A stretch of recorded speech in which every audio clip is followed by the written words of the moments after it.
ካለ መናገር ይሻላል ብለን በመናወራባቸው ብዙ መድረኮች እፎይ የሚያስብለን ትልቅ ነገር ምን እንደሆነ ታውቃላችሁ? አላውቅም ማለት። እስኪ አላውቅም በሉ። ከክርስቶስ ጋር ለመኖር ማናችንም ከእግዚአብሔር ጋር አብረን ለመኖር በቤተ ክርስቲያን ጥላ ለመጠለል ስንመጣ በጣም ነው የሚገርማችሁ ክርስቲያኖች። መጀመሪያ የምንፈተነው ፈተና ክብራችንን። እግዚአብሔር ክብራችንን ይዘን እርሱን ፈልገን የምናመልከው አምላክ አይደለም። እርሱ ራሱን ለኛ ሲል ክብሩን ባዶ ካደረገ፣ እርሱ ለኛ ሲል ራሱን ዝቅ አድርጎ አላዋቂ መስሎ ይታይ ዘንድ ጌታችን ኢየሱስ ክርስቶስ በእኛ ቋንቋ ወርዶ መናገርን ከመረጠ እንዴት ለእርሱ ብለን እኛ ራሳችንን ክብራችንን መተው በጣም ሊከብደን ይችላል? አይደንቃችሁ? ጊዮርጊስ ደሙን አፍሶ የገባበትን መንግስት እኛ ውሃ ሰተን እንገባበታለን። የሰጠንን ጸጋ አናጉረምርምበት። የሰጠንን ሀብት የእግዚአብሔርን መንግስት የመውረሻ ነው። በጣም ግን እኛ ተሳስተን መንገድ ስተን ከወጣን ቆነገንበት። የሰጠንን ጸጋ ለኪሳችን ስናረገው፣ የሰጠንን ሀብት መንግስቱን ለመውረስ ሳይሆን የራሳችንን ምድራዊ ህይወት ለማደላደያ ስንጠቀመው የእግዚአብሔር ጸጋ ከአብዛኞቻችን እየራቀ እየሸሸብን ሄደ። በምድር ስላጣነው ነገር እያሰብን በምድርም ስላልወለንን ነገሮችም ጭምር እየተጨነቀን አናሳልፍ። በላይ በሰማያት ያለውን እያሰብን ተጽናንተን ደስም ተሰኝተን እንኖራለን እንጂ ክርስቶስ የተሰቀለው ለዘላለማዊ ህይወት እንደሆነ ሁሉ እኛም መስቀሉን ተሸክመን እንድንኖር እንድንመላለስ የሚጠራንም ለዘላለማዊ ህይወት ነው። የአብዛኞቻችን የክርስቶስ የመስቀል ህይወትና ኑሮ ግን አንገታችንና ነጠላችን ላይ ይቀር። እውነቴን የምላችሁ ክርስቲያኖች በጣም ነው የምናሳዝነው። ጀርባችን ላይ ካጣፋ ነው ነጠላ፣ አንገታችን ላይ ካሰር ነው መስቀል ውጪ እኮ የእውነተኛን አይተው ክርስቲያን መሆናችንን የሚያውቁ ሰዎች አሉ። የክርስቶስ መስቀል ዋጋ ተከፍሎልሃል የሚል መስቀል። በስመ አብ ወወልድ ወመንፈስ ቅዱስ አሐዱ አምላክ አሜን። ሁላችንም እናማት በስመ አብ ወወልድ ወመንፈስ ቅዱስ አሐዱ አምላክ አሜን። ክቡር አባታችን የዚህ ታላቅ ደብር ዋና አስተዳዳሪ፣ ክቡራን አባቶች ካህናት፣ ወንድሞች ዲያቆናት፣ ሊቃውንተ ቤተ ክርስቲያን እንደየማዕረጋችሁ፣ ክቡራን ዘማሪያን፣ ከሩቅም ከቅርብም የተገኛችሁ የልዑል እግዚአብሔር ቤተሰቦች እንደምን ዋላችሁ? እንደምን አመሻችሁ? እንደምን እስከዚህ ሰዓት ደረሳችሁ? ቸርነቱን ምሕረቱን ይቅርታውን በእድሜያችን ላይ ጨምሮ በፊቱ ያሳየነውን የእምነት ማነስ የመግባር ጉድለት ይቅር እያለን እንደ ኃጢአታችን እንደ በደላችን ያልከፈለን የአባቶቻችን አምላክ ልዑል እግዚአብሔር ስሙ የተመሰገነ ይሁን። አምላካችን ቅዱስ እግዚአብሔር ቢወድ ቢፈቅድ ከዚህ ሰዓት በኋላ ባለን ጥቂት ደቂቃ ሕያውና ዘላለማዊ የሆነውን የአምላካችንን ቅዱስ ቃል እንማራለን። አምላካችን ቅዱስ እግዚአብሔር በጉባኤያችን መሃል ተገኝቶ እንዲያስተምረን፣ እንዲመክረን፣ እንዲገስጸን ቅዱስ ቃሉን መስማት መኖር እንድንችል አይነ ልቡናችንን እንዲያበራልን የእርሱ አምላካችን የልዑል እግዚአብሔር ቅዱስ ፈቃድ ይሁንልን። የሐዋርያው ቅዱስ ዮሐንስ ወንጌል ምዕራፍ 3 ከቁጥር 1 ጀምሮ ተጽፎ በሚገኘው በዚህ ሳምንት አስበነው ስለምናልፈው ስለ ኒቆዲሞስ ተጽፎ በሚገኘው የመጽሐፍ ቅዱስ ክፍል መነሻ የምንማር ይሆናል። አስቀድሜ የመጽሐፍ ቅዱሱን ቃል ሁላችሁ መስማት እንድትችሉ በንባብ አሰማችሁና ወደ ትምህርታችን እንሄዳለን። እግዚአብሔር ከሁላችን ጋር ይሁን። የዮሐንስ ወንጌል ምዕራፍ 3 ቁጥር 1 ከፈሪሳውያን ወገን የአይሁድ አለቃ የሆነ ኒቆዲሞስ የሚባል አንድ ሰው ነበር። እርሱም በሌሊት ወደ ኢየሱስ መጥቶ መምህር ሆይ እግዚአብሔር ከእርሱ ጋር ከሆነ በቀር አንተ የምታደርጋቸውን እነዚህን ምልክቶች ሊያደርግ የሚችል የለምና መምህር ሆነ ከእግዚአብሔር ዘንድ እንደመጣህ እናውቃለን አለው። ኢየሱስም መልሶ እውነት እውነት እልሃለሁ ሰው ዳግመኛ ካልተወለደ በቀር የእግዚአብሔር መንግሥት ሊያይ አይችልም አለው። ኒቆዲሞስም ሰው ከሸመገለ በኋላ እንዴት ሊወለድ ይችላል? ሁለተኛ ወደ እናቱ ማኅፀን ገብቶ ይወለድ ዘንድ ይችላልን? አለው። ኢየሱስም መለሰ እንዲህ ሲል እውነት እውነት እልሃለሁ ሰው ከውሃና ከመንፈስ ካልተወለደ በቀር የእግዚአብሔር መንግሥት ሊገባ አይችልም። ከሥጋ የተወለደ ሥጋ ነው፣ ከመንፈስም የተወለደ መንፈስ ነው። ዳግመኛ ልትወለዱ ያስፈልጋቸዋል ስላልኩህ አታድንቅ።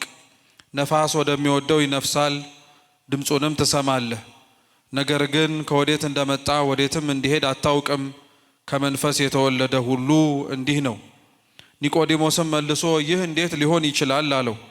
ኢየሱስም መልሶ እንዲህ አለው፣ አንተ የእስራኤል መምህር ስትሆን ይህን አታውቅምን? እውነት እውነት እልሃለሁ የምናውቀውን እንናገራለን፣ ያየነውንም እንመሰክራለን፣ ምስክራችንም አትቀበሉትም። ስለ ምድራዊ ነገር በነገርኳችሁ ጊዜ ካላመናችሁ ስለ ሰማያዊ ነገር ብነግራችሁ እንዴት ታምናላችሁ? ከሰማይ ከወረደ በቀር ወደ ሰማይ የወጣ ማንም የለም፣ እርሱም በሰማይ የሚኖረው የሰው ልጅ ነው። ስለ ቅዱስ ቃሉ የአምላካችን የልዑል እግዚአብሔር ስም የተመሰገነ ይሁን። እንደ እግዚአብሔር ቅዱስ ፈቃድ ቁጥር 5 ላይ ባለው ዳግም መወለድ በሚል ርዕስ የምንማር ይሆናል። አምላካችን ቅዱስ እግዚአብሔር እንዲያስተምረን፣ እንዲመክረን፣ እንዲገስጸን የእርሱ ቅዱስ ፈቃድ ይሁንልን። እስኪ ዳግም መወለድ በሉ። ድገሙት። አሁንም ድገሙት። በዚህ ርዕስ እንማራለን። አምላካችን እንዲያስተምረን ቅዱስ ፈቃዱ ይሁንልን። የአብይ ጾም 7ኛው ሳምንት ኒቆዲሞስ ተብሎ ይጠራል። በዚህ ሳምንት ልክ እንዳለፉት ሳምንታት ሁሉ ቅድስት ቤተ ክርስቲያናችን የሚነበበውን የሚዘመረውን ክርስቲያኖች በሙሉ ወደ ትንሣኤ በሚያደርጉት ጉዞ ላይ ትኩረት ሰጥተው ሊያስተውሉት የሚገቡትን ቅዱሳት መጻሕፍት ላይ የተዘገቡትን ጽፋ አስቀምጣልናለች። የአብይ ጾም ከጀመርንበት ዘወረደ ከሚለው ሳምንት ጀምሮ እያንዳንዱ ሳምንታት ለየብቻቸው የምናስተውልባቸው የምንማራቸው ትምህርቶች ሲኖራቸው፣ እያንዳንዱ ሳምንት ግን ለክርስቲያኖች ብቻውን ተናጠል የሆነ ሳምንት ሳይሆን እርስ በርስ እየተያያዘ ዘወረደ ብለው የጀመሩትን ሳምንት የትንሣኤ ሳምንት ላይና በዓል ላይ የሚያደርሳቸው ነው። ከሩቅ ሆኖ ለሚመለከት ሰው የአብይ ጾም ሳምንታት ትምህርቶች በሳምንታቱ ጀምረው በሳምንታቱ የሚያበቁ ይመስለዋል። ለክርስቲያኖች ግን እያንዳንዱ ሳምንት ላይ የጀመርነው ትምህርት የመጨረሻ መደምደሚያው ትንሣኤ ነው እንጂ ሌላ ቀን ወይም ሌላ በዓል አይደለም። በተለምዶ እኛ በምናውቀውም ስርዓት እንደሆነው እሁድ የምንቀበለውን የአብይ ጾም ሳምንት የምንጨርሰው ቅዳሜ ማታ ነው። እንደምታውቁት ቅዳሜ ማታ ከሌሊቱ አገልግሎት ጀምሮ በስርዓተ ቅዳሴያችን ደግሞ በዕለተ እሁድ ቀጣዩን ሳምንት እንቀበላለን እና አብዛኛው ሰው የሚመስለው የሳምንቱ ትምህርት እሁድ ጀምሮ ቅዳሜ የሚያበቃን የሚመስለው፣ ግን ለክርስቲያኖች እንዳልኳችሁ እያንዳንዱ ሳምንት እርስ በእርስ የተገናኘ፣ እርስ በእርስ ጥያቄና መልስ ያለበት፣ እርስ በእርስ እያንዳንዱ ሳምንት ከአንዱ ወደ አንዱ እየተሻገርን ወደ ጌታችን ወደ ኢየሱስ ክርስቶስ ትንሣኤ የምንደርስበት ነው። እያንዳንዱ ሳምንት እንዴት እርስ በእርስ እንደሚሰናሰል በተወሰነ መልኩ እንመልከተው።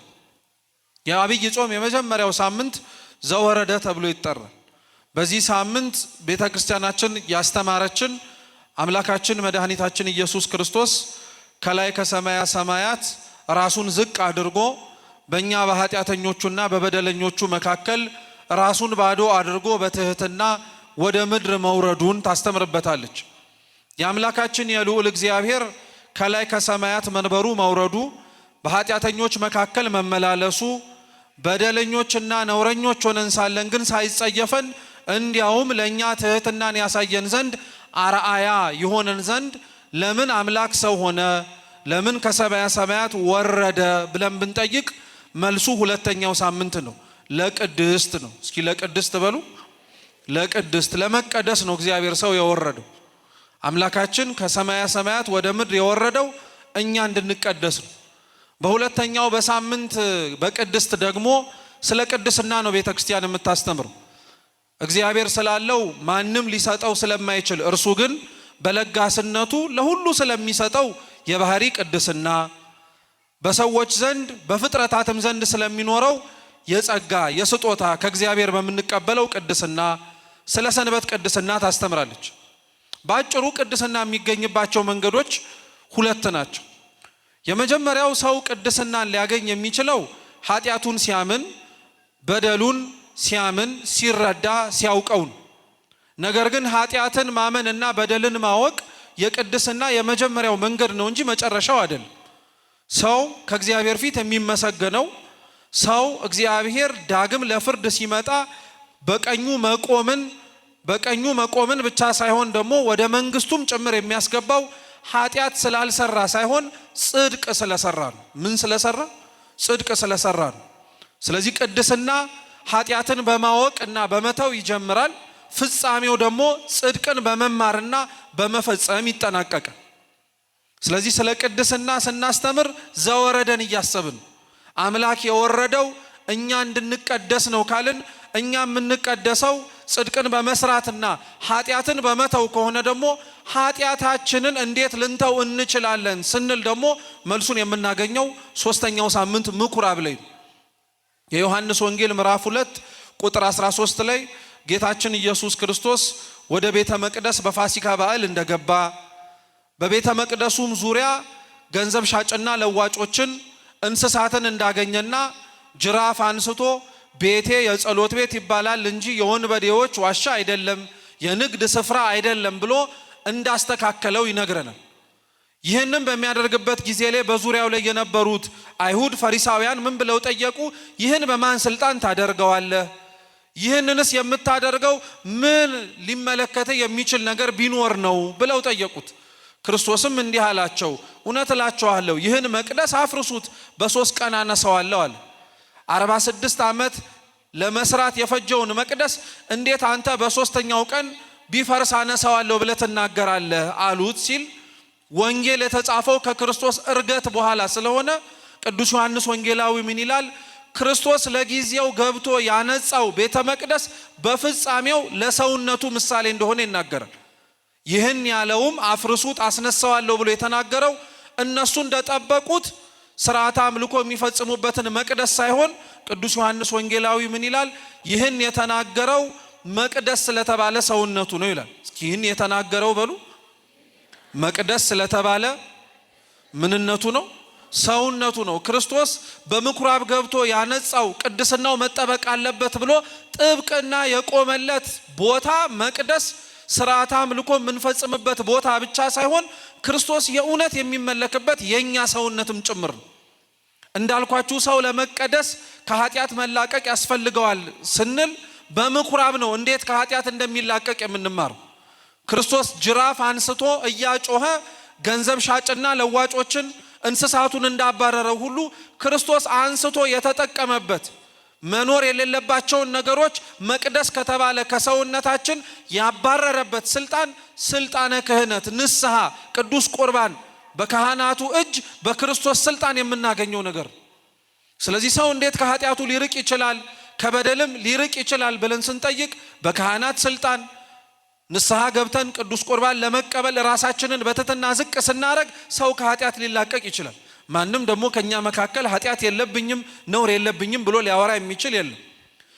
ከሰውነታችን ሁሉ ካሉ አልነቀል ካሉን ከከበዱን ኃጢአቶቻችን የበለጠው ኃጢአት ደግሞ ልክ መጻጉዕ እንደተኛባት ለረጅም ዓመት ያንቀላፋንበት አልጋችን ደግሞ ኃጢአታችን ነው። ያንን ኃጢአት ያንን በደል መጻጉዕን ክርስቶስ አልጋህን ተሸክመ ሂድ እንዳለው ሁሉ በዚህ ጾም ውስጥ በመጻጉዕ ሳምንት ላይ የምናስተውለው አልወጣ ያለንን አልነቀል ያለንን አልሸሽ ያለንን ኃጢአትና በደላችንን ጌታችን መድኃኒታችን ኢየሱስ ክርስቶስ በእርሱ ስልጣን እንደሚያሸክመን ያንቀላፋንበትን ተሸክመነው ለመነሳት እንኳን የከበደንን በደላችንን እግዚአብሔር አምላክ እስከ ዘላለም እንደማንሰቃይበት በመጻጉዕ አሳይቶናል። እውነት የእርሱን ድምፅ ለመስማት እውነት እርሱ አልጋችሁን ተሸክማችሁ ሂዱ ብሎ በኃጢአታችን ላይ ስልጣን ሰጥቶን ከኃጢአታችን ላይ የበላይ የምንሆንበት ዘመን እንደሚመጣ እያመንንና ተስፋ እያደረግን መጻጉዕን አሰብን። ክርስቶስ የወረደው እንድንቀደስ የምንቀደሰው ከኃጢአት በመንጻት ከኃጢአት የምንነጻው አልሸነፍ ያለንን ኃጢአታችንን በክርስቶስ እንደሆነ እናስተምራለን። ከዛ በኋላ ግን የምንጠይቀው ጥያቄ ምን መሰላችሁ? ይህ ሁሉ የተደረገው ለምንድን ነው እንላለን።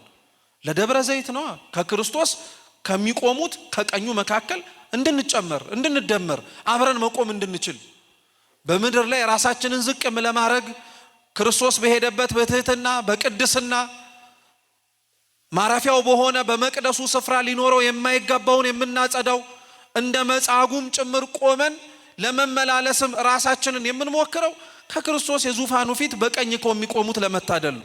ክርስቶስ አምላካችን ይህን ለሁላችን ያድርግልን። ክርስቶስ ደግሞ በቀኙ የቆሙትን የመንግስቱ ወራሾች ለመሆን የታደሉትን የሚያስገባቸው ኑ የአባቴ ብሩካን ዓለም ሳይፈጠር ወደ ተዘጋጀላችሁ መንግስት ግቡ የሚላቸው በቀኙ መቆምን የታደሉት እምነትና ምግባራቸውን የጠበቁ የተሰጣቸውን መክሊት ያተረፉ ታማኝ አገልጋዮች ናቸው። ምን አገልጋዮች? ታማኝ አገልጋዮች። አያችሁት? ስለዚህ እስካሁን ድረስ በነገራችን ላይ ወርደን ገብርኄር ላይ ደርሰን ከዛ ወረዳ አንስተን፣ ስለዚህ እርስ በርስ የተሰናሰለ ነው። ራሱን ዝቅ ያደረገ በቅድስና ለመኖር የመረጠ ሰውነቱ አካባቢው ካለበት ኃጢአት ራሱን ለመለየት የሞከረ መታመሙን አውቆ ወደ መድኃኒቱ የሄደ ከክርስቶስ በቀኙ ለመቆም ራሱን እንደ ታማኝ አገልጋይ ዝቅ ያደረገ ደግሞ ማን እንደሆነ ታውቃላችሁ? አሁን ያለንበት ሳምንት ኒቆዲሞስ ነው። አያችሁት? እያንዳንዱ ሳምንት እርስ በርስ ግንኙነት አለው ማለት ነው። ዝም ብሎ ተነጥሎ የሚወጣ ሳምንት የለን። እያንዳንዱ ሳምንት ጉዞ ወደ መጨረሻ ወደ ትንሣኤ ስለሆነ ይሄንን ታማኝ የሆነውን ትሁት የሆነውን ራሱን ዝቅ ያደረገውን ከኃጢአት ተላቆ ከክርስቶስ ጋር አብሮ ለመኖር የታደለውን ቅዱስ ኒቆዲሞስ ቤተክርስቲያን በዚህ ሳምንት ታስበዋለች። ስለ ቅዱስ ኒቆዲሞስ በመጀመሪያ የመጽሐፍ ቅዱስ ክፍል ላይ ተጽፎ የምናገኘው የዮሐንስ ወንጌል ምዕራፍ 3 ላይ ነው። ቅዱስ ዮሐንስ ስለ ብዙ ርዕሰ ጉዳዮች ሲጽፍ አንዱ ከጻፈልን ነገሮች መካከል በዚህ ሰማያዊ በሆነው ወንጌል ላይ የኒቆዲሞስንም ታሪክ ጭምር ነው።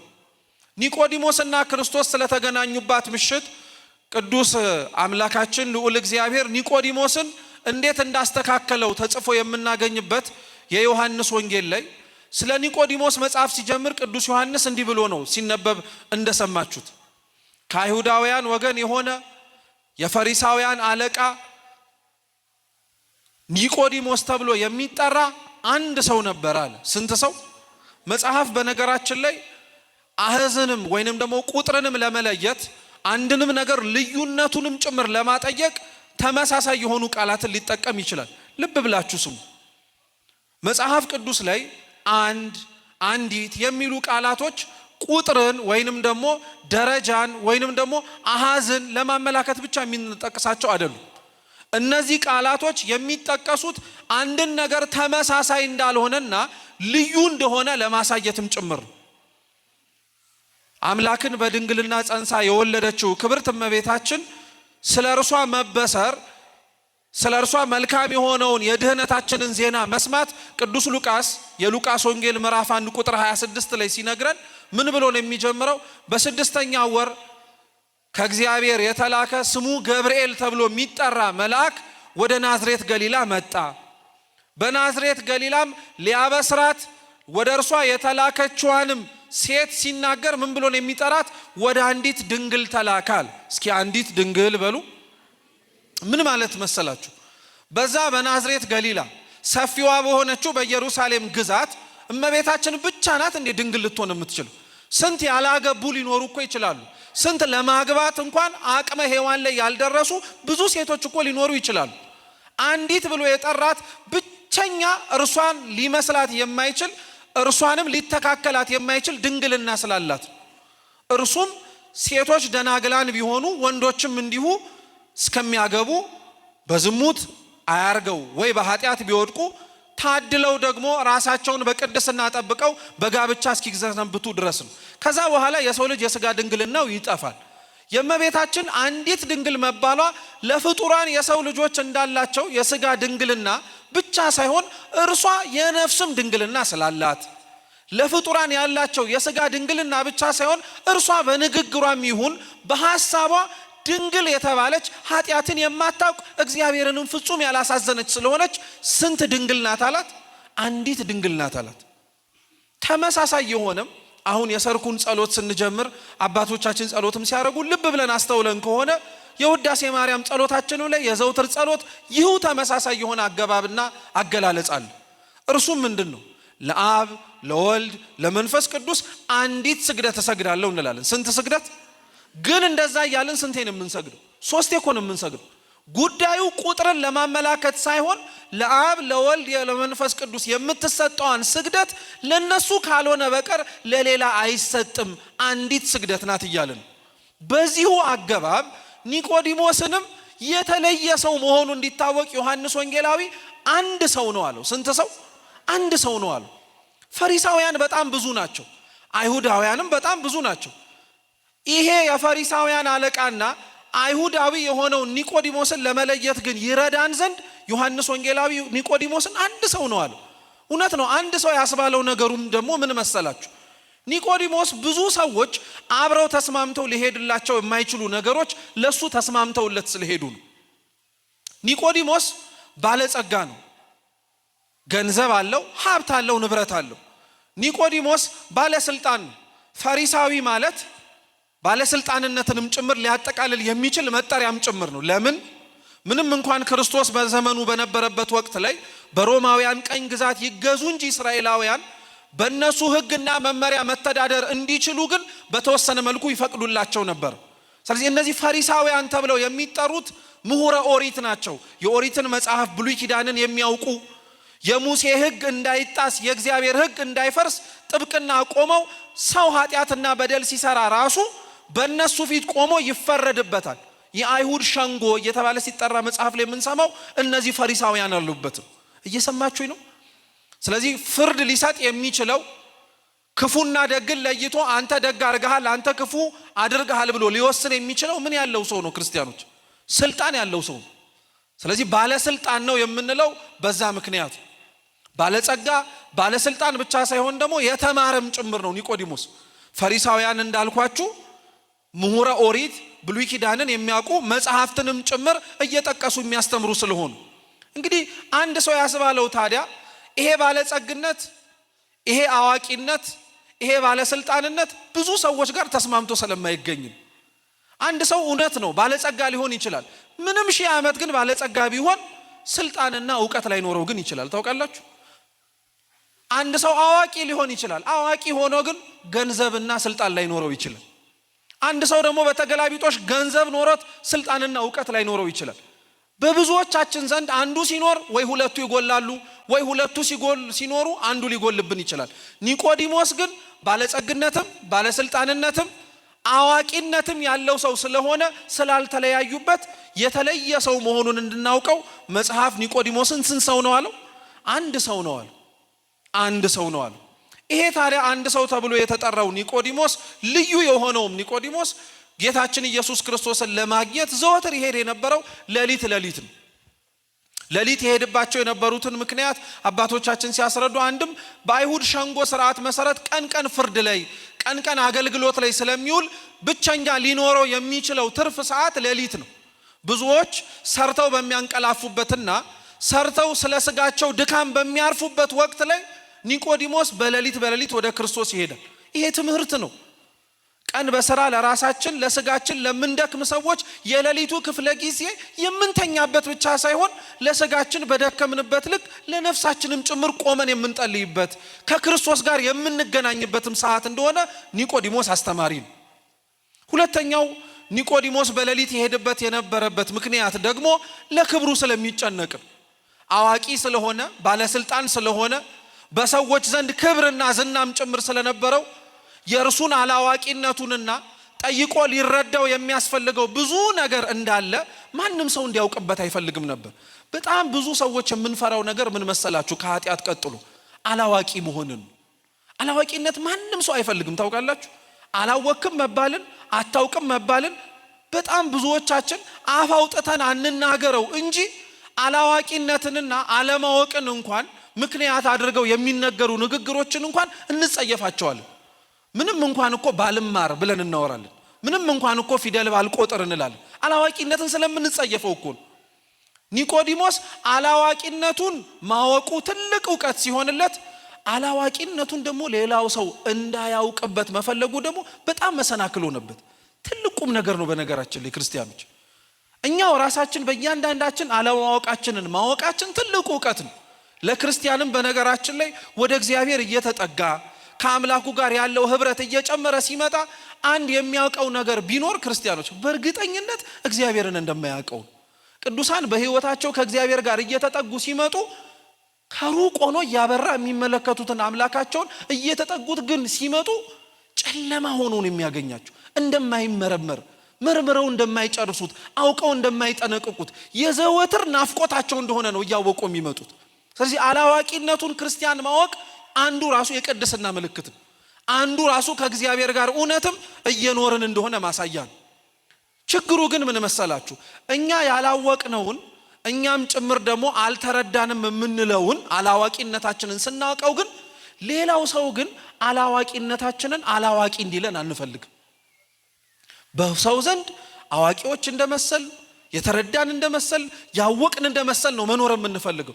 የኒቆዲሞስ ችግር አብዛኞቻችን ላይ ያለብን አላዋቂነታችንን እኛ እንዳወቅነው ሁሉ ማለት ነው። ሌላው ሰው አለማወቃችንን ቢያውቀው ምን የሚጎልብን ነገር ይኖራል?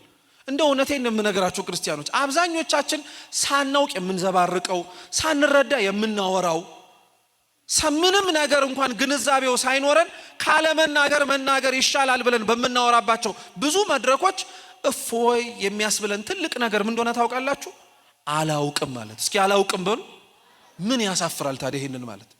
ምንም እኮ ያሳፍር ምንም፣ እንዲያውም ማወቅ ነው። ግን ኒቆዲሞስ ለክብሩ ስለሚጨነቅ አላዋቂነቱን ሰው እንዲያውቅበት አይፈልግም ነበር። ከክርስቶስ ጋር ለመኖር ማናችንም ከእግዚአብሔር ጋር አብረን ለመኖር በቤተ ክርስቲያን ጥላ ለመጠለል ስንመጣ በጣም ነው የሚገርማችሁ ክርስቲያኖች፣ መጀመሪያ የምንፈተነው ፈተና ክብራችንን ነው። እግዚአብሔር ክብራችንን ይዘን እርሱን ፈልገን የምናመልከው አምላክ አይደለም። እርሱ ራሱን ለኛ ሲል ክብሩን ባዶ ካደረገ፣ እርሱ ለኛ ሲል ራሱን ዝቅ አድርጎ አላዋቂ መስሎ ይታይ ዘንድ ጌታችን ኢየሱስ ክርስቶስ በእኛ ቋንቋ ወርዶ መናገርን ከመረጠ እንዴት ለእርሱ ብለን እኛ ራሳችንን ክብራችንን መተው በጣም ሊከብደን ይችላል። በጣም ነው የሚገርማችሁ ክርስቲያኖች፣ አብዛኞቻችን ክርስቶስን አምላካችንን የምናመልከው ለእርሱም የምንገዛውና የምንበረከከው ክብራችንን ጥለን አይደለም። ከነ ክብራችን መወደሱን ፈልገን መከበሩን ፈልገን ቦታ መሰጠቱን ፈልገን ነው እንጂ እውነት ጌታችን ኢየሱስ ክርስቶስን እርሱ ለኛ በወረደበት መጠን እኛ ለእርሱ ወርደን አምልከነው እናውቃለን እንዴ? ለክብራችን አብዛኞቻችን እንጨነቃለን። ለስማችን አብዛኞቻችን እንጨነቃለን። ከስማችን በላይ ሊያስጨንቀን የሚገባው ትልቁ ሰማያዊ ስም ግን ክርስቲያን የሚለው ነበር። ከስማችን በላይ በጣም ሊያስጨንቀን የሚገባው በሀብተ ውልድና በስመ ክርስትና ያገኘነው ከማይጠፋው ዘር የተወለድንበት የክርስቶስ ስም ነበር። ስማችን ሆኖ እንድንጠራበት የተመረጥንበት። ግን አብዛኞቻችን ለክብራችን እንጨነቃለን፣ ለክርስቲያንነታችን አንጨነቅለት። የሚያሳስበን ለአእምሯችንም ጭምር ስለ ክርስትናችን ትዝ የሚለን በጣም የተወሰኑ ቦታዎች ነው እንጂ በብዙ ቦታ አይደለም። ለዛ ነው ቅዱስ ኤፍሬም ሶርያዊ ምን ይላል መሰላችሁ? እናንተ በእያንዳንዳችሁ በትርፍ ጊዜያችሁ የምታመልኩትን እግዚአብሔርን በሙሉ ጊዜያችሁ እንዲታዘዛችሁ አትፈልጉ ይላል። አብዛኞቻችን ቦታ መርጠን ጊዜ መርጠን ሁኔታ መርጠን ነው የምናመልከው ክርስቶስን። ታውቃላችሁ፣ በሁሉም ቦታ እንገዛለትም፣ በሁሉም ቦታ ዝቅ አንልለትም፣ በሁሉም ቦታ በኑሯችን ውስጥ እንዲታይ አንፈቅድለትም ለክርስቶስ። እንደኛ የፈጠረውን ሰውነት እንደኛ በፈጠረውም ፍጥረት የተቸገረበት እኮ ሰው የለም። በነገራችን ላይ እንደኛ አስቸጋሪ የለም ለክርስቶስ። እንደኛም ደግሞ እንዳስቸጋሪነታችን በአምላካችን ፊት የሚወደድ ፍጥረት የለም። ስለዚህ ኒቆዲሞስ ሌሊት የሚመጣው ለክብሩ ተጨንቆ ነበር። ሶስተኛው ግን ሌሊት ተብሎ የሚጠራው የምሽቱ ክፍለ ጊዜ ራሱን የቻለ ደግሞ ሌላ ትርጉም ሌላ ሐሳብ ደግሞ እንድናነሳ በር የሚከፍትልን። የሚገርማችሁ መጽሐፍ ሌሊት ብሎ የሚጠራው ከምሽት 12 ሰዓት በኋላ ያለውን ክፍለ ጊዜ አይደለም። በሀገራችን እንደምታውቁት እያንዳንዱ ክፍለ ጊዜ ወይም ሰዓትን አቆጣጠር ማዕከል ያደረገ የራሳችን የሆነ ሰላምታ የምንሰጥበት መንገድ አለ። ለምሳሌ ከጠዋት ከ12 ሰዓት ጀምሮ እስከ 3 ሰዓት እስከ 4 ሰዓት የምታገኙትን ሰው ምን ብላችሁ ነው ሰላም የምትሉት? መልሱ እንጂ እንደምን አደርክ። ከ4 ሰዓት በኋላስ እንደምን አደርክ አይባልም። እንደምን ምን አረክም አረፈድክ። ከ6 ሰዓት በኋላስ እንደምን ዋልክ። ከ11 ሰዓት በኋላስ እንደምን 2 ሰዓትስ የሚመጣው ምንድን የሚባለው? ደህና መሸህ ነው። አይዟችሁ ምን አስጨነቃችሁ? እንዴት አመሸህ ነው የሚባለው። 3 ሰዓትስ ቢመጣ እንዴት አመሸህ ነው። የምሽቱን ሰዓት እንዴት አመሸህ ብለን ነው። ግን ምሽት ተብሎ የሚጠራውና ሌሊት ተብሎ የሚጠራው ሰዓት ይለያያል። ምሽት ተብሎ የሚጠራው አሁን እኛ የተሰበሰብንበት ሰዓት ነው። አሁንም ሰዎች እየተንቀሳቀሱበት፣ አሁንም በቀኑ ሲደክሙ የነበሩ እንደኛ የሚመስሉ ሰዎች ወደ ቤታቸው ወደ መጠለያቸው እያለፉና እየገቡ ያሉበት ሰዓት ምሽት ተብሎ ነው የሚጠራው። ሌሊት የሚባለው የምሽቱ ጥልቅ ክፍል ነው። እርሱም ፀሐይ በፍጹም ሊወጣ የማይችልበት በፍጹም ብርሃንን የማንጠብቅበት እንኳን ሰዎች ሊንቀሳቀሱበት ቀርቶ ሰዎች መንቀሳቀስ አቁመው አራዊት ደግሞ የነሱ ሰዓት ነውና ወጥተው መራመድ የሚችሉበት ሰዓት ነው። እየሰማችሁ ነው? ሌሊት የሚባለው እሱኛው ሰዓት ነው። ኒቆዲሞስ የመጣው በየትኛው ሰዓት ነው? በሌሊት። ሰው የማይንቀሳቀስበት ለህይወቱ ስጋት ሊሆንበት በሚችልበት ሰዓት ላይ እርሱ ክርስቶስ ጋር ይመጣ ነበር። ለህይወታችሁ በጣም የሚያሰጋችሁ ነገር ወደ ክርስቶስ ላያስቀርባችሁ የሚችላችሁ ነገር ምንድነው? ክርስቲያኖች ሰዓት ነው፣ ቦታ ነው፣ ሰው ነው፣ ሁኔታ ነው። አያችሁ ኒቆዲሞስ ይሄንን ሁሉ አልፏል። አይገርምም? ይሄንን ሁሉ ተሻግሯል። ከዛ ውጪ ግን በጣም ትኩረት እንድታረጉበት የፈለኩበት ብንማረውም በጣም የሚጠቅመን ደግሞ ሌላው ነጥብ ምን መሰላችሁ? መጽሐፍ ቅዱስ ሌሊት ብሎ የሚጠራው የምሽቱን ጥልቅ የሆነውን የጨለማውን ጊዜ ብቻ ሳይሆን ሌሊት የሚለውን የኃጢአትንም ዘመን የበደልንም ዘመን።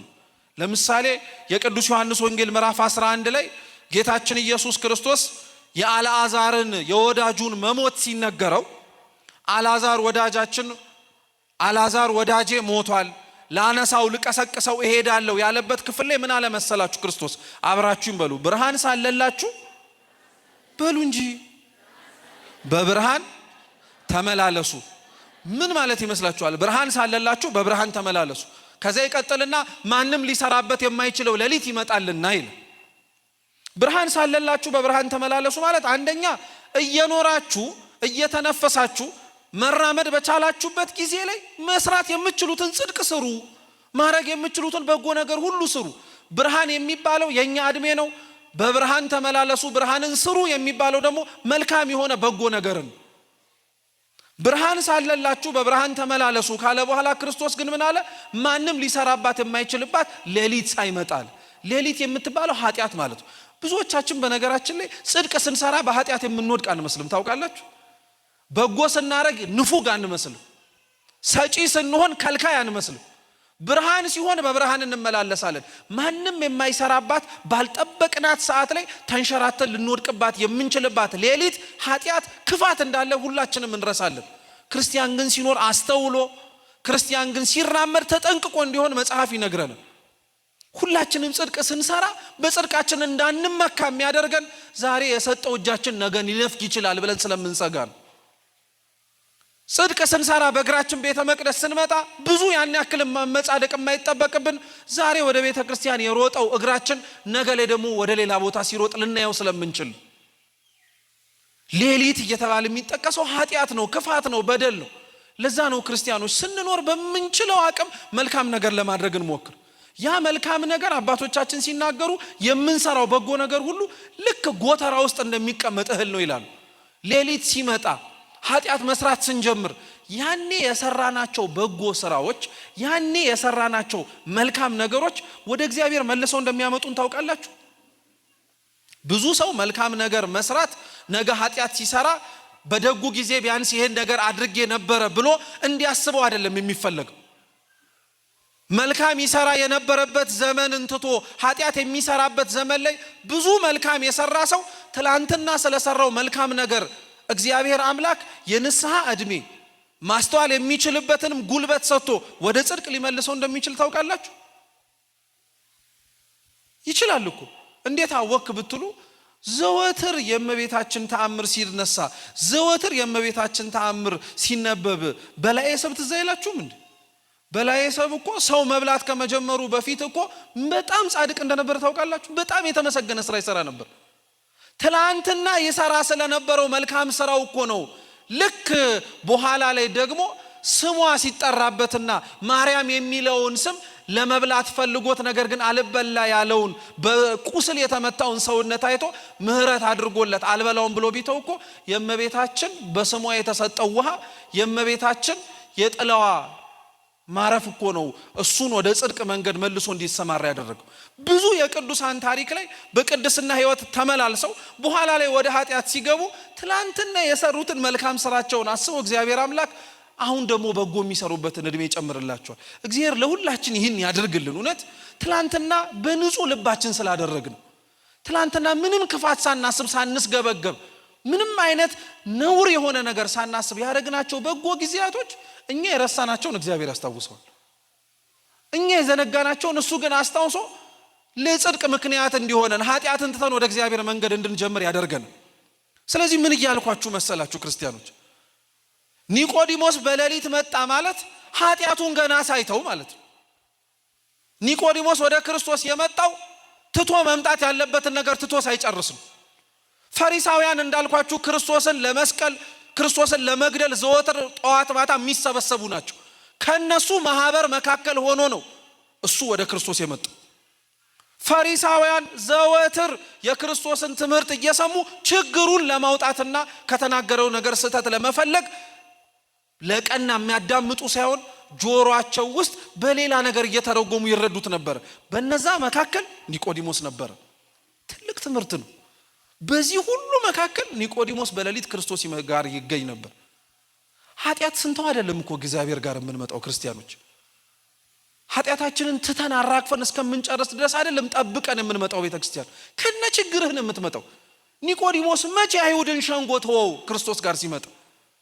መቼ እንግደለው ከሚሉት መካከል አብሬ አልሰለፍም ብሎ ራሱን ለየ ኒቆዲሞስ ሌሊት ክርስቶስ ጋር ሲመጣ?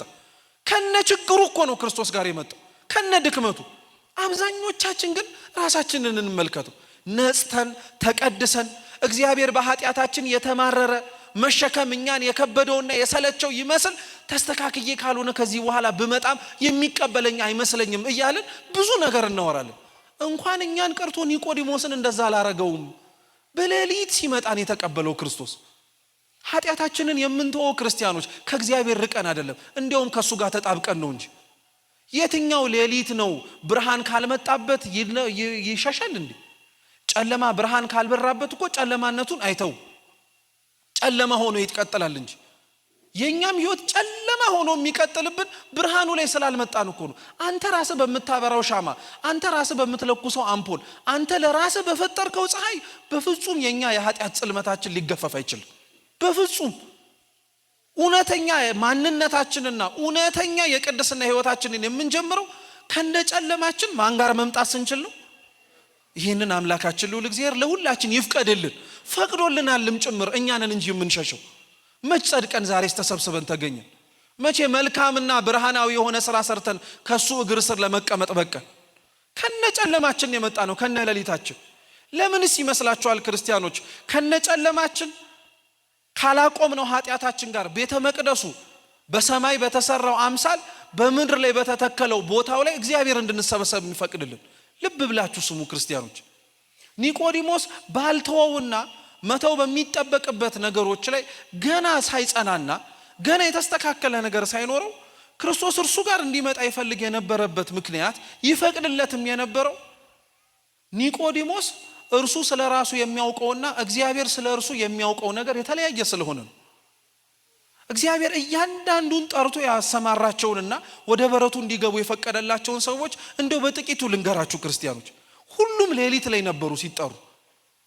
ቅዱስ ማቴዎስ ዛሬ የወንጌል ጸሐፊ ሆኖ የጻፈውን ወንጌል አምነንና አንብበን ክርስቶስን ለማወቅና ለማመንም አምላክ ነው ብለን ለመስገድም ጭምር ክብሩን ለማወቅም የታደልንበት ይሄ ቅዱስ ማቴዎስ ትላንትና እኮ ቀራጭ ነበር፣ ታውቃላችሁ።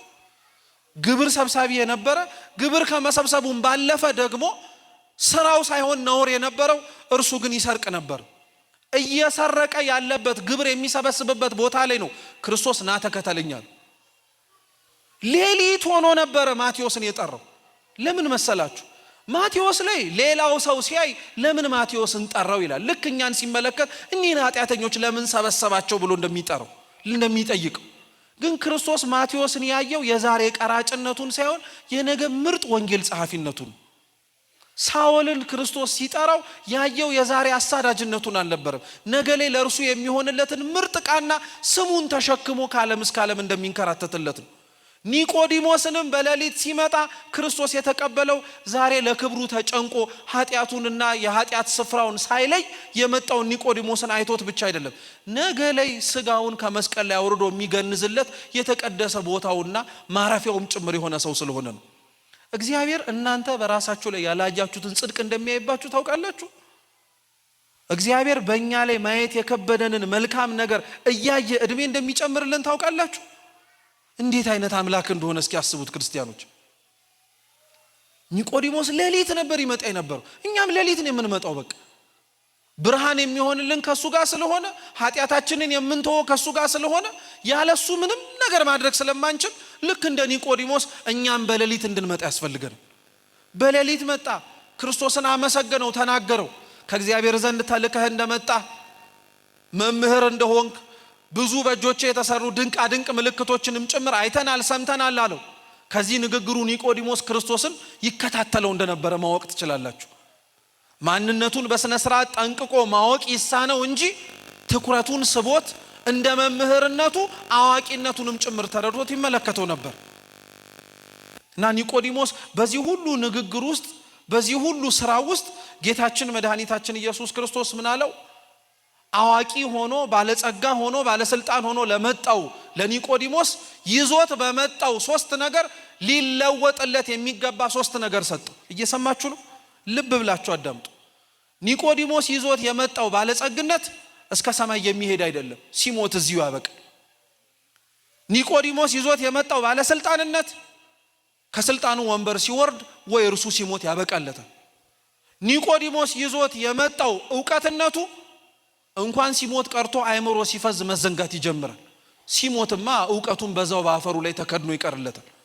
ይዞት ስለመጣው ልዩ ስላስባለው ሶስት ነገሮች እግዚአብሔር አምላክ የማይጠፉ የማይለወጡ ዘላለማዊ የሆኑ ሶስት ነገሮችን ሰጠ። መጀመሪያ ክርስቶስ እንዲህ ብሎ ተናገረው። ሰው ዳግመኛ ካልተወለደ በቀር የእግዚአብሔርን መንግስት አያውቅም አለ። አዋቂ ነው ኒቆዲሞስ። ነገር ግን ክርስቶስ እየተናገረ ያለውን ነገር ሊረዳው አልቻለም። እንዴት ሰው ወደ እናቱ ማህፀን መልሶ ገብቶ ሊወለድ ይችላል አለ። ክርስቶስ አላዋቂነቱን ሊያጠፋለት ስለፈለገ ምን ብሎ ተናገረው? ሰው ከውሃና ከመንፈስ ካልተወለደ በቀር የእግዚአብሔርን መንግስት ሊያይ አይችልም አለ። ከውሃ ከመንፈስ መወለድ ማለት በነገራችን ላይ ጥምቀት ማለት ነው። ክርስቲያኖች ጥምቀት ካልተጠመቀ የክርስትና ጥምቀትን ገንዘብ ካላረገ ክርስቶስ በ30 ዓመቱ በዮሐንስ እጅ የተጠመቀውን የልጅነትን ጥምቀት ለኛ የመሰረተልንን እያንዳንዳችን በ40ና በ80 ቀን እንዲኖረን እግዚአብሔር ይፈልጋል። ያ የጥምቀት ሀብታችን ተጠምቀን የምናገኘውን በረከታችን ለምንድን ነው ተብለን የምንጠይቅ ከሆነ የእግዚአብሔርን መንግስት ለመውረስና ዘላለም ከእግዚአብሔር ጋር ለመኖር እንድንታደል። ጥምቀታችን የመጀመሪያው ጥቅሙ በነገራችን ላይ ይሄ ነው፣ ልጅነትን ማሰጠት ነው። ልጅ ሳንሆን ቀርተን አይደለም እኮ መቼም ስንወለድ ለእግዚአብሔር ፍጥረታቶቹ ነን። ልጅ መሆንን ያሰጠናል ስንል ግን በአባታችን መንግስት የእርሱ የሆነውን ወርሰን ለመኖር ግን የሚያስችለንን ስልጣን ያሰጠናል አለ። አይገርማችሁ? ይዞት የመጣውን ባለስልጣንነት አስጣለውና ትክክለኛው ባለስልጣንነት በክርስቶስ መጠመቅ ነው። ትክክለኛ ባለስልጣን ሁሉም ክርስቲያን ስለዚህ ባለስልጣን ነው ማለት ነው። አያችሁ? የእግዚአብሔር የሆነው ነገር ላይ በሙሉ ለመሰልጠን የታደለ ነው። ቅድስና ካለው ንጽህና ካለው ከእግዚአብሔር ጋር አብሮ ለመኖር የታደለ ከሆነ ክርስቲያን ባለስልጣን ነው። ምን የሚከለክለው ነገር አለ? በምድር ላይ ስላልተገዙልን ነገሮች በነገራችን ላይ አንጨነቅ። በምድር ላይ እንደ ሐሳባችን ስላልሆኑልን ነገሮች ያን ያክል አንብሰለሰልላቸው። ለምን መሰላችሁ? የኛ ጥምቀት እኮ ስጋዊ አይደለም። ክርስቶስ ነገረን እኮ ከስጋ የተወለደ ስጋ ነው አለ። እስኪ ከስጋ የተወለደ ስጋ ነው በሉ። አዎ፣ ከሚታይ አካል የተወለደ የሚታይ ነው። የሚታይ አባት የሚታይ እናት አለን። ከነሱ የሚታይ ስጋን ገንዘብ አድርገናልና እኛም እንታያለን አለ እግዚአብሔር። ከመንፈስ የተወለደ ግን መንፈስ ነው አለ። መንፈስ ያለው መንፈስ ቅዱስን ነው። ስንጠመቅ የምንገባበት ውሃው ከውሃ ተወለድን ብለን የምንወጣበት አይደለም፣ ከመንፈስ ተወለድን ብለን የምንወጣበት። በመንፈስ መወለድን ረቂቅ ሆኖ ልናየው የምንችለው ምስጢር ስላልሆነ ውሃው በሰውነታችን ላይ ሲፈስ ግን በውሃው መፍሰስና በውሃ ውስጥ ገብተን በመውጣታችን ውስጥ ልክ በእናታችን ማህፀን ገብተን እንደወጣ ነው ያለ ከመንፈስ እግዚአብሔር መወለድን በውሃው በኩል እንድናየው እንድንረዳው እግዚአብሔር አደረገልን። ይሄ ትክክለኛው ባለስልጣንነት ነው። የተጠመቁ ሁሉ የእግዚአብሔር ልጆች የሆኑ ዘንድ ስልጣን የተሰጣቸው በቃ ተጠምቀው የታደሉ በክርስትና ጥምቀታቸውም ጭምር በኃጢአት ያላሳደፉ እኮ በሰማይ ላይ ምን ለማዘዝ ያልታደሉት ነገር እኮ አለ። የእግዚአብሔር የባህሪ ገንዘቡ የሆኑትን እርሱ ፈጥሮ የሚያዛቸውን ነገሮች በሙሉ እኮ ቅዱሳን እውነት ተጠምቀው የተጠመቁትንም ጥምቀት በኃጢአት ሳያሳድፏት ሲቀሩ ባለስልጣን እኮ ነው የሚያረጋቸው። በፀሐዩም እንዲያዙ ያረጋቸዋል። በሰውነታቸው እንዲያዙ ያረጋቸዋል። በሁሉም ነገር ላይ ባለስልጣን ያረጋቸዋል። ትልቁ ባለስልጣንነት መሬት ላይ ያለ ወንበር ላይ መቀመጥ አይደለም፣ በሰማይ ያለ የክርስቶስ ዙፋን ጋር አብሮ መኖር ነው። ይህን አትርሱት ክርስቲያኖች። ይህንን ለማግኘት የታደልን ሰዎች ደግሞ በምድር ስላጣነው ነገር እያሰብን በምድርም ስላልሆነልን ነገሮችም ጭምር እየተጨነቀን አናሳልፍም። በላይ በሰማያት ያለውን እያሰብን ተጽናንተን ደስም ተሰኝተን እንኖራለን እንጂ ይዞት ስለመጣው ስለሚያልፈው ስልጣን የማያልፍ ባለስልጣንነት ጥምቀት ነው ብሎ ነገረው። ዳግም መወለድ ነው አለ። የሚገርም እኮ ነው ክርስቲያኖች።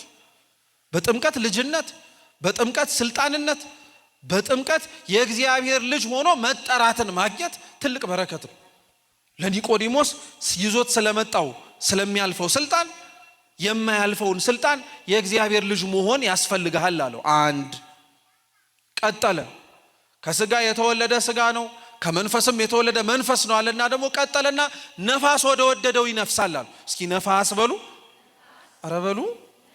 ወደ ምን ወደ አረገው ይወዳል? ወደ ወደደው ይነፍሳል አለ። ነፋስ የሚባለው እግዚአብሔር መንፈስ ቅዱስ ነው። መንፈስ ቅዱስ ጸጋውን በወደደው ላይ ያሳድራል። ማንም መንፈስ ቅዱስን ለገሌ እንዲህ አድርግለት አንተ ካረክለት እኔ ለመንኩለት ይሻላል ብሎ ሊናገር አይችልም። ልብ ብላችሁ ስሙ ክርስቲያኖች ባካችሁ። እግዚአብሔር ለሁላችን የሰጠን ለሁላችንም ጭምር ያሳደረብን ጸጋ የእግዚአብሔርን መንግስት ለመውረስ የሚያስችለን ብቁ በቂም ጭምር። ምንም ጎደለን ብለን ልናጉረመርም አንችልም። ለእያንዳንዳችን ልክ ገብርኄር ሳምንት ላይ ሲነበብ እንደሰማችሁት የማቴዎስ ወንጌል ምዕራፍ 25 ቁጥር 14 ላይ እንዳለው ለእያንዳንዳችን እንደየአቅማችን የሰጠን መክሊት ጸጋው ለእያንዳንዳችን እንደየአቅማችን የተሰጠን መክሊት ጸጋ እያንዳንዳችንን የሚያስገባን አንድ ቦታ ነው። ባለ 5 ያተረፈው 10 ስለሆነ ባለ 2 ያተረፈው 4 ስላደረገ ለብቻው የተለየ ቦታ ተሰጥቶታል እንዴ? አልተሰጠውም። ሁለቱም ተመሳሳይ ቦታ ነው የገቡት። አይደንቃችሁም? ጊዮርጊስ ደሙን አፍሶ የገባበትን መንግስት እኛ ውሃ ሰተን እንገባበታለን። በጣም እኮ ነው የሚገርመው። እውነት እግዚአብሔር እንዴት ቸር እንደሆነ እስኪዩት። እኛ የትም ተንዘላዝለን የኖርነውን ክርስትና ንስሐ ገብተን ቅዱስ ቁርባን ተቀብለን ኃጢአትን ላለማየት ከሰው ርቀው የገቡባትን መንግስት እንድንወርስ ያደርገናል። ኧረ ተውዘኑለት ለእግዚአብሔር ክርስቲያኖች፣ እውነት እንዘንለት።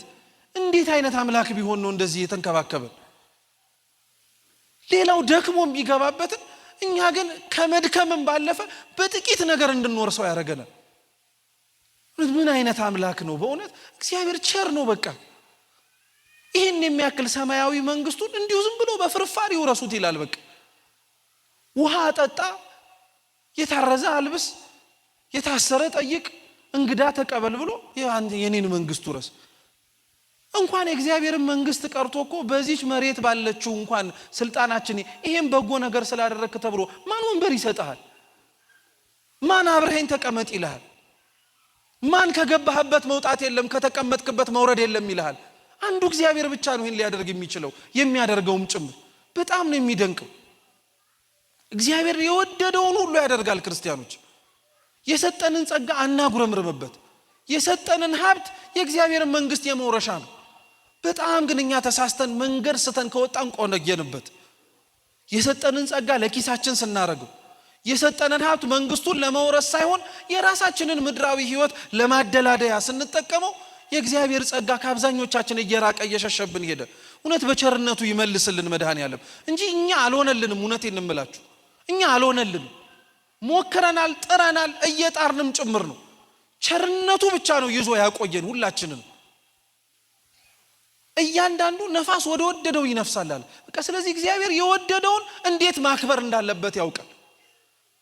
እኛ ለስጋዊ አይን የምናያቸው ሰዎች የጎደለባቸው፣ እኛ በስጋዊ አይን ስንመለከታቸው የተሻለ ቢሰጣቸው የተሻለ ሊያደርጉ ይችላሉ ብለን የምናስባቸው ሰዎች አሉ።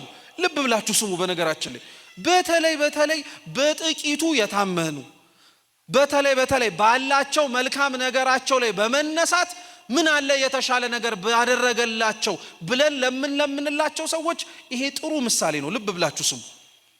መጽሐፈ ስንክሳራችን ላይ ታኅሳስ 7 ላይ ተጽፎ የሚገኝ የአባ ዳንኤል የሚባል ታሪክ አለ። በረከቱ ለሁላችን ትድረሰን። አባ ዳንኤል አንድ ድንጋይ በመጥረብ ይተዳደር የነበረ አንድ ሰው ነበር። እየሰማችሁ ነው? ድንጋይ በመጥረብ ይተዳደር የነበረ አንድ ሰው ነበር እና ያ ድንጋይ በመጥረብ ይተዳደር የነበረው ሰው ከሚያገኛት ትንሽ ገቢው እየመጸወተ ለቤተ ክርስቲያን ይሰጣል። እየቀነሰ ከራሱ ደግሞ ለነዳያንም ጭምር ይመጸውታል። እንግዲህ አስቡት፣ ያለው ቢሰጥ አይገርም፣ ተርፎት ነው የምንለው እኛ። የሌለው ሰው ቢሰጥ ግን በጣም ነው የሚደንቀው። ምን አለ የተጨመረ ነገር ቢኖረው ደግሞ በዚህ ልቡ የበለጠ ባረገበት እንላለን። ልብ ብላችሁ ስሙ። አባ ዳንኤል ያንን ሰው እየተመለከተውና በጣም ተደነቀ፣ ለእግዚአብሔርም ጸሎት አረገ ይላል። ታኅሳስ 7 ላይ ያለ የስንክሳር ታሪክ ነው። ገብታችሁ አንብቡ ቤታችሁ። አቤቱ ጌታ ሆይ አለ አባ ዳንኤል፣ ይህ ሰው በድህነቱ ድንጋይ ጠርቦ ከሚያገኘው ገንዘብ እችን መስጠት ከቻለ ባለጸጋ እኮ ብታረገው እንዴት አትርፎ በሰጣል። እና ይህን የሰማ እግዚአብሔር ስለ አባ ዳንኤል ጽድቅ ሲል በሕፃን አምሳል ተገለጠለትና ምን አለው መሰላችሁ? ይህ ሰው አጣው የምትለውን ያስፈልገዋል የምትለውን ነገር ሰጥቸው ጸባዩ ቢለወጥስ አለው። አንተ ትዋሰዋለህ አለ። እኔ ዋሰዋለሁ አለ። ደግ በጅ አለ። አንድ ብረት ድስት ሙሉ ወርቅ እግዚአብሔር አምላክ ሰጠው ይላል። ወዲያውኑ ሳይውል ሳያድር ድንጋይ ጠራቢ የሆነው ሰው የተለመነለትን ሀብት ሲያገኝ ግን አመሉ ተለወጠ። አመሉ ተለወጠ። መለወጥ ብቻ አይደለም፣ አመሉ እንደተለወጠ ዋስ የሆነው አባ ዳንኤል ሄዶ ልምከር ሲለው አሳስሮ አስገረፈው። አባ ዳንኤል እግዚአብሔር አምላክ እያወቀ ያላረገውን ነገር ጨምርለት ብሎ በመለመኑ ምክንያት ራሱ አባ ዳንኤል የሞት ፍርድ ይፈረድበት ተባለ። አምላክም በድንግልና ጸንሳ የወለደች እመቤታችን ቆመች ከሕፃኑ ከክርስቶስ ፊት። ያወቀ መስሎት፣ የተረዳ መስሎት፣ የጠቀመ መስሎት ነው ምህረትን አርግለታል። አባ ዳንኤልም እውነት ነው ሀብቱን ውሰድበታል። ወዲያውኑ ጠላት ተነሳ፣ ተወረረ፣ ሀብቱ በሙሉ ተወረሰ። መልሶ ድሃ ሲሆን ትላንትና የነበረውን ጽድቅ መልሶ አገኘ። እና አሁን አንተና እኔ እግዚአብሔር እንደሚሆኑ ይሁኑ ብሎ ያደረጋቸውን ሰዎች የበለጠ ያርግላቸው ብለህ የምትጠይቀው ነፋስ ወደ ወደደ እንደሚነፍሰው ዘንግተኸው እኮ ነው። ማንን ምን ማድረግ እንዳለበት እግዚአብሔር ጠንቅቆ ያውቅ። እያንዳንዳችን የተሰጠን ጸጋ አልኳችሁ የእግዚአብሔርን መንግስት መውረሻ ነው። ልክ ጥምቀት የእግዚአብሔር ልጅነትን ማግኛ ዘላለማዊ ሕይወትን መውረሻ ነው እንደምንለው እግዚአብሔር የሰጠንም ጸጋ በምድር የምንከብርበት ሳይሆን በሰማያትም ጭምር የምንኖርበት ነው። ሐዋርያት የተሰጣቸው ጸጋ፣ ሰማዕታት የተሰጣቸው ጸጋ የሚታገሱበት፣ አንደበታቸውን ከፍተው የሚናገሩበት፣ የሰሙትን ለመኖር የሚጣጣሩበት ጸጋ የእግዚአብሔርን መንግስት ለመውረሻ ነው እንጂ ስማቸውን ለዘላለም ተክሎ ማቆያ አይደለም። እየሰማችሁ ነው ክርስቲያኖች? ሐዋርያት የሰጣቸውን ጸጋ ተጠቅመው ጥለውልንና አስቀምጠውልን የሄዱት ነገር ከክርስቶስ የወረሱትን ሃይማኖት፣ ከክርስቶስ ያገኙትን ጥምቀት፣ ከክርስቶስ የሰሙትን ትምህርት፣ እግዚአብሔር የሰጣቸውንም ጭምር የተቀደሰ ሕይወትን እንጂ እኛ ሳንኖርና እኛ እንዲሁ ዝም ብለን እንደኖርን ሰዎች ከመቃብራችን በላይ ተጽፎ ሩጫዬን ጨርሻለሁ ብሎ እንደሚነበበው ጥቅስ አይደለም። የእውነት የተኖረ ሕይወት ነው የሰጡን። የእውነት ደም የፈሰሰበትን ዋጋ ነው ያካፈሉ። ይዞት ስለመጣው ባለስልጣንነት ትክክለኛውን ስልጣን ጥምቀትን ሰጠው። ይዞት ስለመጣው ባለጸግነት ገንዘብ ይዞ መጥቶ ነበረ፣ ገንዘብም ነበረው። ክርስቶስ ግን ለኒቆዲሞስ ይቅርብህ አለው። ትክክለኛው ባለጠግነት የእግዚአብሔር ጸጋን ገንዘብ ማድረግ ነው አለው። ትክክለኛው ባለጠግነት እሱ ለሰማያዊ ሕይወት መኖር መቻል። ትክክለኛው ባለጠግነት እዚህ የምንኖረው ሕይወት ላይ የጽድቅ ስራን ማከማቸት ነው። ክርስቶስ ምን እንዳላቸው ትዝ ይላቸዋል? አጋንንትን ማውጣት ይችሉ ዘንድ ለደቀ መዛሙርቱ ስልጣን በሰጣቸው ጊዜ ላይ በስምህ አጋንንት ተገዙልን አሉት። ክርስቶስ ምን አላቸው? እውነት እላችኋለሁ በስሜ አጋንንት ስለተገዙላችሁ አይድነቃችሁ፣ በሰማይ ባለው በሕይወት መጽሐፍ ስማችሁ ስለተጻፈ ግን ደስ ይበላችኋል። ማን ደስ ይለዋል? አሁን ይሄ ማንስ ይህንን ተስፋ ያደርገዋል? ከኛ መካከል እግዚአብሔርነት አይነ ልቡናችንን ያብራልን። ባለጠግነት ትክክለኛው እሱ ነው። ቀጠላውንም ቁጥር 13 እና 14 ላይ ደግሞ ምን አለው? ሙሴ በምድረ በዳ የነሐሱን እባብ እንደሰቀለ እንዲሁ የዘላለም ሕይወትን ይወርሱ ዘንድ እንጂ እንዳይጠፉ የሰው ልጅም ይሰቀል ዘንድ ይገባል። ሶስተኛ የነገረው ትልቅ ነገር ደግሞ ስለ መስቀል ጌታችን ኢየሱስ ክርስቶስ እንደሚሰቀል መከራ እንደሚቀበል እያንዳንዱ ነገር ለዘላለማዊ ሕይወት ተብሎ የተደረጉ ናቸው። ክርስቶስ የተጠመቀው ለኛ ለዘላለማዊ ሕይወት ለመስጠት ነው። ክርስቶስ የመንፈስ ቅዱስን ጸጋ ለሐዋርያት ከዛም በኋላ ላለን ለተጠመቀን ሰዎች የሰጠን የዘላለማዊ ሕይወት እንድንወርስበት ነው። ክርስቶስ የተሰቀለው ለዘላለማዊ ሕይወት እንደሆነ ሁሉ እኛም መስቀሉን ተሸክመን እንድንኖር እንድንመላለስ የሚጠራንም ለዘላለማዊ ሕይወት ነው። የአብዛኞቻችን የክርስቶስ የመስቀል ሕይወትና ኑሮ ግን አንገታችንና ነጠላችን ላይ ነው ይቀር። እውነቴን የምላችሁ ክርስቲያኖች በጣም ነው የምናሳዝነው። ጀርባችን ላይ ካጣፋ ነው ነጠላ አንገታችን ላይ ካሰር ነው መስቀል ውጪ እኮ የእውነተኛን አይተው ክርስቲያን መሆናችንን የሚያውቁ ሰዎች አሉ። ማርያምን ብንል ገብርኤልን ብንል በስማቸው በቅዱሳን አትማሉ እየተባለ ብንብል እንኳን እነሱ ይሆኑ እንዴ እንባላለን። ስራችንን አይተው የሚያውቁን ሰዎች እኮ ጠፍተዋል። በቃ እኛም ስራ የሚታይ ስለሌለን እኮ እኛም ስራ የሚታይ በቃ አቆምን። ልክ ባለ አንድ መክሊት ኖሮት ቆፍሮ እንደቀበረው ሁሉ እግዚአብሔር የሰጠንን ነገር በሙሉ ቆፍረን ቀበር ነው። በቃ እጃችን ላይ ሆኖ ዋጋ ቢስ ሆነብን፣ እርባና ቢስ ሆነብን፣ ጥቅሙ አልገባለን፣ አጠቃቀሙንም አልቻልንበትም። ወይ እንደዛ ሆኖብን እንኳን ባለ አንድ መክሊቱን ክርስቶስ ምን እንዳለው ትዝ ይላችኋል?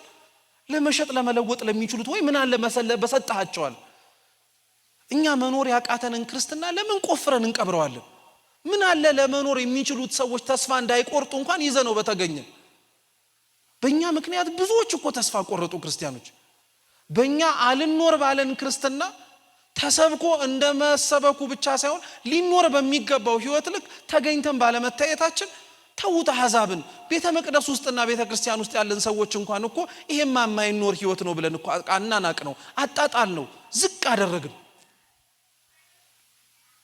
አብዛኞቻችን እንደዛ ሆነንበታል። እግዚአብሔር አብዛኞቻችን።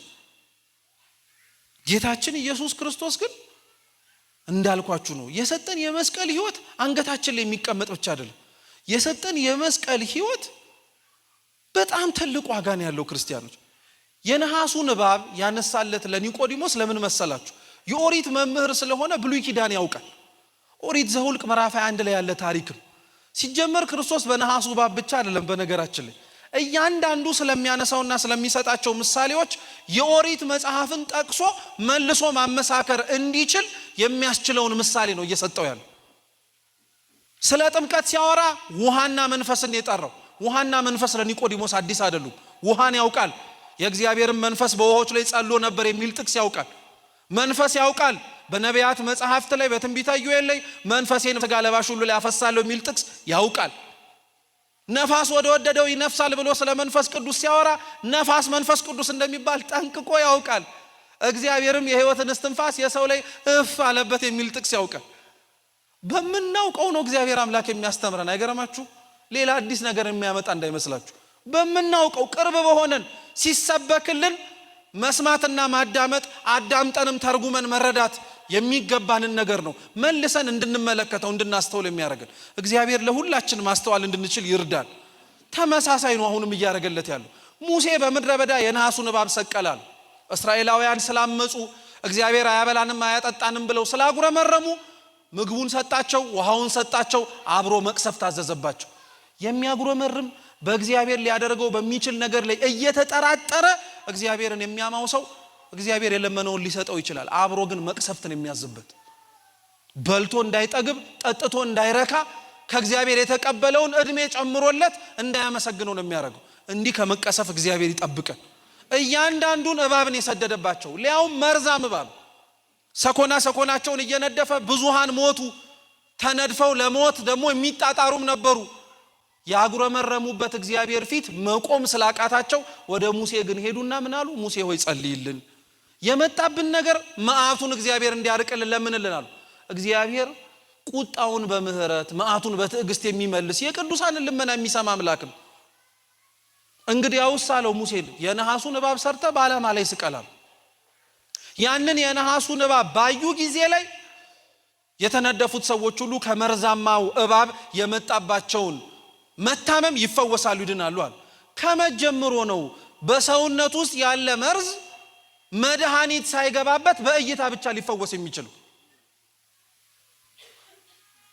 ከመጀመሩ ነው ህይወት የሌለው የነሐስ እባብ የሞቱና ያንቀላፉ ሰዎችን ህይወት ሊሰጥ የሚችለው። ሙሴ የሰቀለው የነሐሱ እባብ ክርስቶስ ነበረ።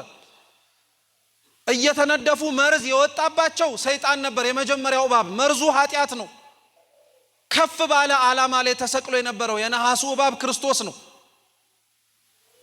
የነሐስ እባብ ልክ እንደ ተናዳፊው እባብ መርዝ የለውም። ክርስቶስም ከፍ ብሎ ተሰቅሎ የታየው በነውር በበደሉ አይደለም። ምንም ነውርና በደል መርዝ የተባለ ነገር የለበትም። ንጹህ ነው እርሱ አምላካችን። የነሐስ እባብ ህይወት የለውም። ነሐስ ህይወት ስለሌለው ግን ህይወት ሳይኖረው ህይወት ይሰጥ ነበረ። ክርስቶስም በተሰቀለበት በዛች የዕለት ዓርብ የቀራንዮ ዕለት ላይ በስጋው ሞቶ ነበር፣ በመለኮቱ ግን ሕያው ነው። ያዩት በሙሉ ህይወትን አግኝተዋል። እርሱን ለማየት የነሐሱን እባብ ያልታደሉትን ደግሞ የነሐሱ እባብ ሲመታ ባወጣው ድምፁን ሰምተው ተፈውሰዋል። ክርስቶስን ተሰቅሎ ለማየት ያልታደልን እኛ ተሰቅሏል የሚለውን ወንጌል ተሰብኮልን እኮ ነው አምነን አሁን የክርስቶስን ድህነት ድነናል ብለን የምንናገረው። እየሰማችሁ ነው? ለሙሴ ይሄን ነገሩ። ከሞት ወደ ህይወት እንዴት መሻገር እንደሚቻል በነሐሱ እባብ አስረዳው። የክርስቶስ መስቀል ህይወት ሰጪ ነው አለው። አንድ ልጨምርላችሁና ትምህርታችንን እንጠቅልል። ሁለተኛ ነገሥት ላይ ደግሞ የኤልሳ ታሪክ አለ። እስኪ ኤልሳ በሉ። ኤልሳ የኤልያስ ደቀ መዝሙር ነው፣ ነብይ እግዚአብሔር ይባላል። በረከቱ ለሁላችን ትድረሰን። የኤልሳ ደቀ መዛሙርት አብረው ተቀምጠው ይማሩበት የነበረበት ቦታ ላይ ተቀምጦ ለመማር ቦታ ጠበባቸው። የክርስቶስ መስቀል ጥቅሙ እንዲገባን ነው። በነገራችን ላይ ክርስቲያኖች ይህን ሁሉ የምንናገረው እንዴት ህይወትን እንደሰጠን እንድንረዳው። ቦታ ጠበበን፣ መቀመጫ እንድንሰራ እባክህ ፍቀድልን፣ በወንዙ ዳር ባሉት እንጨቶች ቆርጠን እናምጣ አሉት። ኤልሳ ፈቀደ፣ ዝም አለ። ከደቀ መዛሙርቱ መካከል ከተማሪዎቹ አንዱ ከሰው መጥረቢያ ተውሶ መጣና እንጨት እየፈለጠ ሳለ መጥረቢያው ወይንም ደግሞ ብረቱ ለብቻው ተገንጥሎ ባህር ውስጥ ገባበት። ወዮ ወዮ እያለ ጮኸ። ኤልሳ ምን ሆነህ ነው አለ። ይሄንን ምሳር ይሄንን የምጠርብበትን መጥረቢያ ተበድሬን ያመጣሁት የኔ አይደለም። ስለዚህ እንዴት አላለቅስ? ብድሬን መመለስ አለብኛል። ኤልሳ ምን አደረገ? በዛ ዙሪያ ላይ ከነበሩ እንጨቶች መካከል አንዱን አነሳና ውሃው ላይ ጣለው። የኤልሳ የጣለው እንጨት ውሃው ላይ ሲያርፍ ወደ ታች ሰመጠ። የተዋሰው የገባው የመጥረቢያው ብረት ደግሞ ከታች ከሰጠመበት እንጨቱ ወደ ውስጥ ሲገባ ወደ ላይ ወጣ። እኛ የምናውቀው በተፈጥሮ ስርዓት እንጨት ሲንሳፈፍ ብረት ሲሰጥም ነው። ኤልሳ የጣለው እንጨት ግን ሰጥሞ መስጠም የሚጠበቅበት ብረት ግን ከፍ ብሎ ወጣ። ኤልሳ የጣለው እንጨት መስቀል ነው። ባህሩ ሲኦል ነው። ብረቱ አዳም ነው። አዳም ልክ እንደ ብረቱ ወደ ጥልቅ ገባ። ላይወጣ የሚችልበትን ተስፋውን እስኪያጣ ድረስ ወደ ጥልቁ ወደ ሲኦል ገብቶ ከዲያብሎስ ጋር አብሮ ተቀመጠ። 5500 ዘመን ተቀጣ። የክርስቶስ መስቀል ግን ልክ ኤልሳ ባህሩ ላይ ሲጥላት ከፍ አርጋ ብረቷን እንዳወጣችው ክርስቶስም መስቀሉን በተሰቀለ ጊዜ ላይ እርሱም የራሱን ህይወት አሳልፎ በሰጠ ጊዜ ላይ እርሱ ወደ ሲኦል ዘልቆ ሲገባ እኛ ደግሞ ራሳችን ከፍ ብለን ወጣ። የክርስቶስ መስቀል ዋጋ ተከፍሎልሃል የሚል መስቀል። የክርስቶስ መስቀል እኛ መስጠም ሲገባን እሱ እንደሰጠመና እንደገባልን፣ እኛ መውረድና መቀጣት የሚገባን ስፍራ ላይ እርሱ ግን እኛን ሊያወጣ መግባቱ። እያንዳንዱን ነገር ተመልከቱት። ታዲያ አሁን ከተረዳችሁ የሚያውቀውን ባለስልጣንነት በሰማያዊ ስልጣን በጥምቀት ለወጡ አልኳችሁ። እስኪ የሚያውቀውን ባለስልጣንነት በሉ እንጂ በዘላለማዊ ጥምቀት ስልጣን ለወጠለት። በጣም ጥሩ። የሚያውቀውን ባለጠግነት በሉ በማያውቀው ነገር ግን በበለጠው በጸጋ መንፈስ ቅዱስ ለወጠለት። በሶስተኛ አሁን የሰማችሁት ደግሞ ምን መሰላችሁ? ኒቆዲሞስ ባለስልጣን ባለጸጋ ብቻ ሳይሆን ምንም ጭምር ነው ብያችኋል። መምህር አዋቂ ነው ብሏል። የሚያውቀው ዕውቀት ኤልያስ እንጨት እንደጣለ ነው። የሚያውቀው ዕውቀት ሙሴ ነሐስ እባብ እንደሰቀለ ነው። እግዚአብሔር የማያውቀውን ዕውቀት ደግሞ አሁን ጨመረለት። የሙሴ የነሐሱ እባብ እኔ ነኝ አለ። ኤልሳ የጣለው እንጨቱ እኔ ነኝ አለ። የሚያልፈውን ዕውቀት አወጣፋለትና ኦሪት ስትናገር የነበረችውን ትንቢት ሁሉ ፍጻሜውን አምጥቶ ሰጠ። አንድ ሰው ማለት ይሄ ነው ክርስቲያኖች። ይሄ አንድ ሰው ሁላችንም እንደሆነን ደግሞ እንዳዘነጉት እንደ ኒቆዲሞስ የተሰበከለትን ጥምቀት የተጠመቅን፣ እንደ ኒቆዲሞስ የተነገረለትን ጸጋ መንፈስ ቅዱስ ተጠምቀን ገንዘብ ያደረግን፣ እንደ ኒቆዲሞስ የሰማውን የክርስቶስን መስቀል ተሸክመን መኖር እንድንችል እግዚአብሔር የመረጠን ሰዎች ነን። ዳግመኛ ከእርሱ ጋር መኖር እንድንችል ይህን አምላካችን ለሁላችን ያድርግልን። የሰማነውን በልቦናችን ሰሌዳ ይጻፍልን። ወስብሐት ለእግዚአብሔር።